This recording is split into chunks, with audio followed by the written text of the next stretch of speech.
FIR दर्ज हुई है। कर्नल सोफिया कुरैशी पर दिया था विवादित बयान। हाईकोर्ट के आदेश के बाद एफआईआर दर्ज हुई है और लगातार कांग्रेस की तरफ से भी कई कार्यकर्ता बीते दिन भी श्यामला हिल्स गए और वहां पर उन्होंने एफआईआर दर्ज करने की मांग की थी। पूरे थाने को घेर लिया था।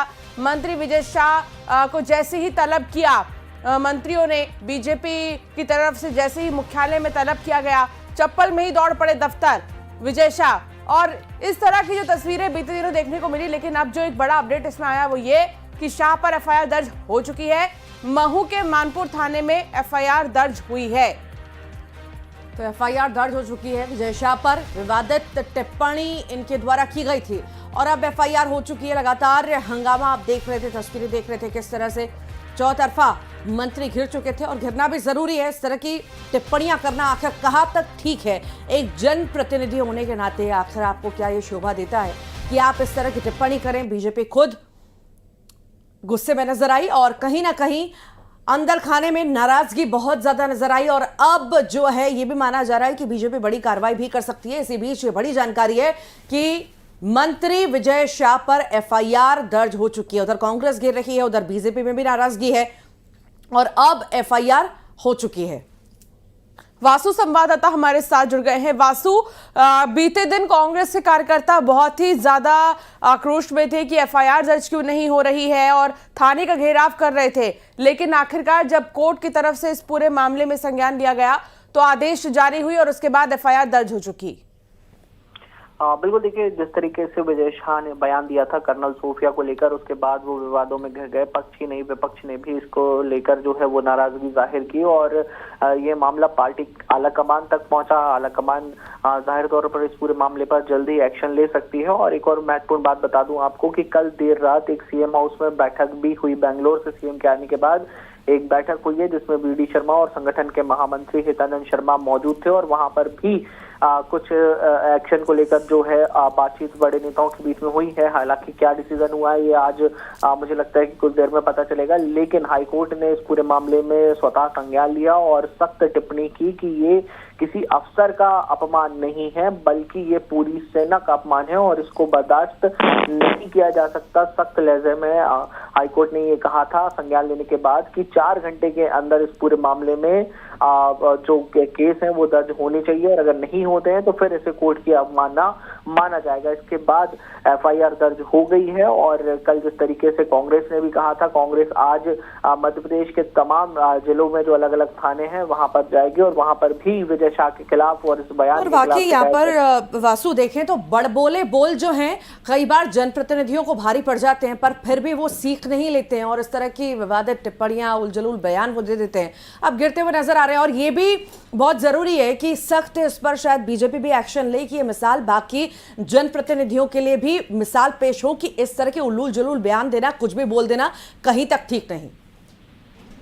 निश्चित तौर पर देखिए जो जनप्रतिनिधि होता है वो लाखों लोगों का प्रतिनिधि होता है और ये सिर्फ विधायक नहीं है, मंत्री हैं, सीनियर मंत्री हैं, कई बार के मंत्री हैं, 8 बार के विधायक भी हैं और आप जो बोलते हैं उसका एक समाज में रिफ्लेक्ट होता है, उसका एक समाज में रिफ्लेक्शन होता है।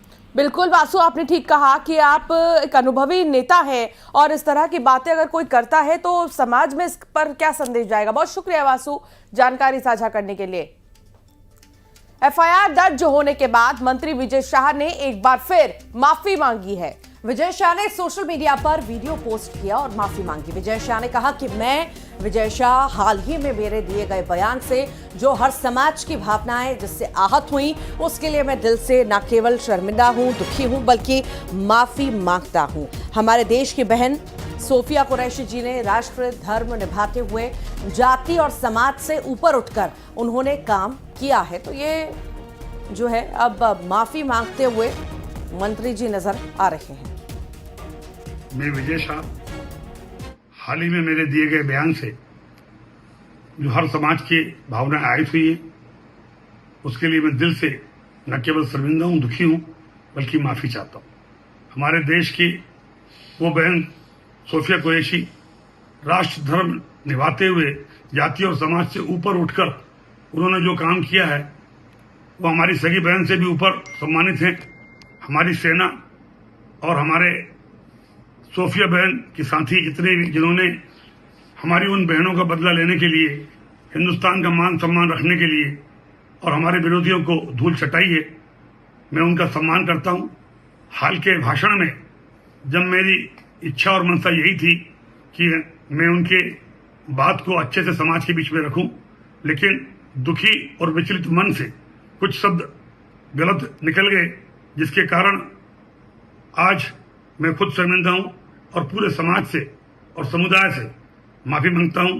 बहन सोफिया के और सारे मिलिट्री वालों का मैं हमेशा सम्मान करता हूं और आज हाथ जोड़ के सबसे मैं अपने आप को माफी चाहता हूं।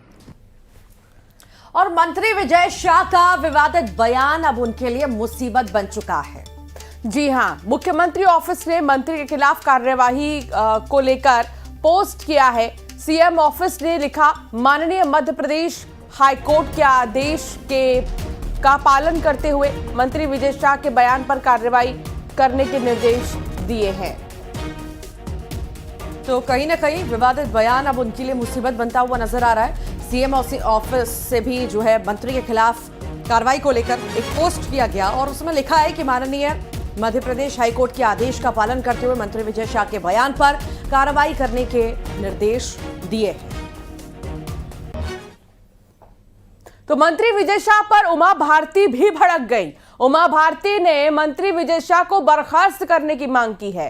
तो उमा भारती ने सोशल मीडिया पर एक पोस्ट भी किया। इसे लेकर के उमा भारती ने लिखा, मंत्री विजय शाह ने पूरे देशवासियों को लज्जित किया है। तो उमा भारती ने भी बयान दिया और साथ ही साथ बर्खास्त करने की मांग वो करती हुई नजर आई हैं। उनके द्वारा एक पोस्ट भी किया गया है और भड़क चुकी है वो भी पूरी तरह से और बर्खास्त करने की मांग वो कर रही है।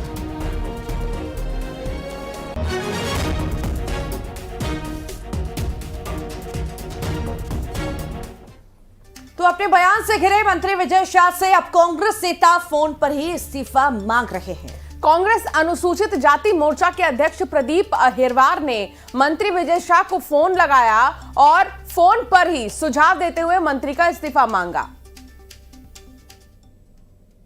तो फिलहाल विजय शाह को लेकर कई प्रतिक्रियाएं आ रही हैं और आपको सुनाएंगे कांग्रेस के नेता ने फोन पर क्या बात किया। अनुसूचित जाति विभाग से हेलो, मैं प्रदीप अहिरवार बोल रहा हूँ, कांग्रेस से प्रदेश अध्यक्ष अनुसूचित जाति विभाग से। नमस्कार, माननीय मंत्री जी बोल रहे हैं। मैं ये निवेदन कर रहा हूँ आपसे कि आपने जो कल बयान दिया है, आपका बयान वायरल हो रहा है, आप इस्तीफा दीजिए और अपने पद को और अपने कैबिनेट की सरकार के पद को सम्मान दीजिए। आपने जिस तरीके से निंदाजनक बयान दिया है, मैं और पूरी पार्टी और पूरा देश उसका सब लोग निंदा कर रहे हैं। तो आप इस्तीफा दीजिए और एक इस देश में जो महिला सम्मान है उसको बरकरार रखिए।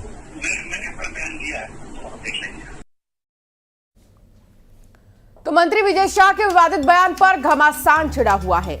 जगह जगह विजय शाह के बयान के विरोध में प्रदर्शन भी देखने को मिल रहे हैं। तस्वीरें आपको दिखाएंगे किस तरह से सड़कों पर लोग आ चुके हैं, कांग्रेस आ चुकी है। ये अलग अलग जगह की 4 तस्वीरें आप देख रहे हैं, भोपाल, रतलाम, खरगोन, जबलपुर की, जहां पर विरोध प्रदर्शन किया गया है। तो अपमान पर घमासान पूरी तरह से छिड़ चुका है और कड़ी कार्रवाई की मांग जो है सभी के द्वारा की जा रही है। आलोचनाएं लगातार हो रही हैं और इसी बीच ये प्रदर्शन की तस्वीरें आप देख रहे हैं। बीजापुर का जिक्र करते हैं। नक्सलियों के खिलाफ ऑपरेशन करेगुट्टा की सफलता पर पीएम मोदी ने बधाई दी है। पीएम मोदी ने कहा कि नक्सलवाद को जड़ से खत्म करने के लिए प्रतिबद्ध है। हमारा अभियान सही दिशा में आगे बढ़ रहा है। नक्सल प्रभावित क्षेत्रों में शांति के लिए प्रतिबद्ध है। ऑपरेशन करेगुट्टा में मारे गए 31 नक्सली। आपको बता दें कि लगातार कई घंटों की मेहनत के बाद जाकर ये सफलता मिली है। जवान वहां पर मुस्तैद रहे। हालांकि आपको ये पता होगा कि बीजापुर का जो पारा है वो 40 के पार ही रहता है अक्सर इस मौसम में। बावजूद इसके पहाड़ों पर इतने मुश्किल परिस्थिति में रहना एक बड़ी बात है और इस ऑपरेशन को सफल करना जवानों के लिए बहुत ही ज्यादा बड़ी बात, हमारे लिए बड़ी बात। प्रधानमंत्री नरेंद्र मोदी ने इस पर जवानों को बधाई दी और कहा सफलता के लिए बहुत बहुत बधाई। बीजापुर में नक्सलियों के खिलाफ ऑपरेशन करेगुट्टा को लेकर सफलता पर प्रधानमंत्री ने जो है इस पर बधाई दी है। बता दें कि बीजापुर में ऑपरेशन करेगुट्टा में सुरक्षा बलों को बड़ी सफलता मिली है। जवानों ने 31 नक्सलियों को ढेर कर दिया है। जवानों ने 16 महिला और 15 पुरुष नक्सलियों को मार गिराया। मारे गए नक्सलियों में 28 की पहचान अब तक हो चुकी है। 18 जवान ऑपरेशन के दौरान घायल भी हुए हैं। साथ ही साथ नक्सलियों से भारी मात्रा में हथियार भी बरामद किए गए हैं। सर्चिंग में पहाड़ और जंगल में 250 से ज्यादा गुफाएं भी मिली। हथियार बनाने की 4 फैक्ट्री मिली। नक्सलियों के खिलाफ ये अब तक का सबसे बड़ा ऑपरेशन माना जा रहा है, क्योंकि ये सिर्फ 2-3 दिन का नहीं था। कई दिनों की मेहनत, कई घंटों तक लगातार मुस्तैद रहना बहुत चुनौती थी जवानों के लिए। बावजूद इसके वहां पर डटे रहे जवान और फिर इस ऑपरेशन को सफल किया गया। ऑपरेशन करेगुट्टा और 3 पहाड़ जिस पर जवानों ने गुफाएं बना रखी, माफ कीजिएगा, नक्सलियों ने गुफा बना रखी थी छिपने के लिए, उन गुफाओं पर भी जवानों ने कब्जा किया। 21/4/2025 से 11/5/2025 तक कुल 21 मुठभेड़ों में 16 वर्दीधारी महिला माओवादी समेत कुल 31 वर्दीधारी माओवादियों के शव और 35 हथियार बरामद किए गए हैं, जिसमें SLR, इंसास जैसे ऑटोमेटिक हथियार समेत सेमी ऑटोमेटिक एवं कंट्री मेड हथियार भी शामिल हैं। अब तक 28 माओवादियों की शिनाख्त हो चुकी है, जिन पर कुल 1,72,00,000 रुपए के इनाम घोषित था, जिसमें मुख्यतः 2 DVCM स्तर के माओवादी, 11 PLGA बटालियन नंबर 1 के PPCM MPM स्तर के माओवादी, 6 PLGA प्लाटून के ACM और सदस्य स्तर के माओवादी और 6 ACM स्तर के माओवादी समेत कुल 28 माओवादियों की शिनाख्त अभी तक हो चुकी है। अमेरिकी अखबार न्यूयॉर्क टाइम्स ने जो है पाकिस्तान के झूठ का पर्दाफाश किया है। न्यूयॉर्क टाइम्स की रिपोर्ट के मुताबिक भारत के हमले में पाकिस्तान को ज्यादा नुकसान हुआ है। खासतौर पर पाकिस्तान के सैन्य ठिकानों और एयरफील्ड को नुकसान पहुंचा है। न्यूयॉर्क टाइम्स ने अपनी रिपोर्ट की पुष्टि के लिए सैटेलाइट की तस्वीरों का हवाला दिया। साथ ही साथ लिखा कि भारत के हमलों में पाकिस्तान के सैन्य ठिकानों को ज्यादा नुकसान पहुंचा और पाकिस्तान ने जो दावे किए वो बिल्कुल झूठे हैं। पाकिस्तान के दावों की पुष्टि के लिए ना कोई सैटेलाइट की तस्वीरें हैं और ना ही भारत की जमीन पर इसका असर भी दिख रहा है। हालांकि कई बार पाकिस्तान जो है अपनी ही बेइज्जती कराता रहा है। कई इंटरव्यूज में जब सबूत मांगे गए तो पाकिस्तान के कई मंत्री और इंटरव्यू देने वाले शख्स का जो बयान है वो बिल्कुल भी नहीं यकीन माना गया उस पर, क्योंकि वो हवाला देते नजर आए कि सोशल मीडिया पर ऐसी खबरें चल रही हैं।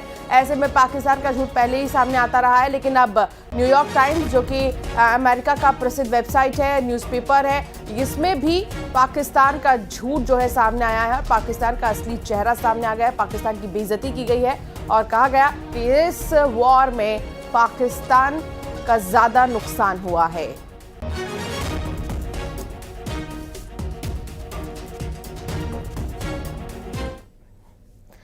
भारत सरकार ने सिंधु नदी का पानी रोका तो पाकिस्तान घुटने पर आ गया।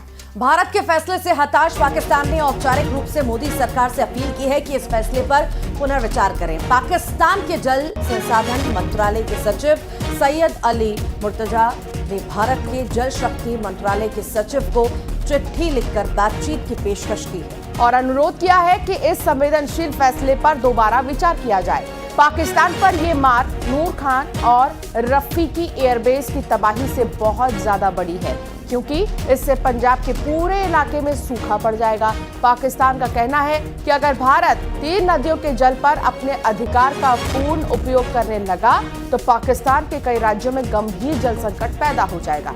और इस खतरे को भांपते हुए पाकिस्तान ने भारत से तुरंत बात करने की अपील की, लेकिन भारत ने इस बार नरमी के मूड में नहीं दिखता।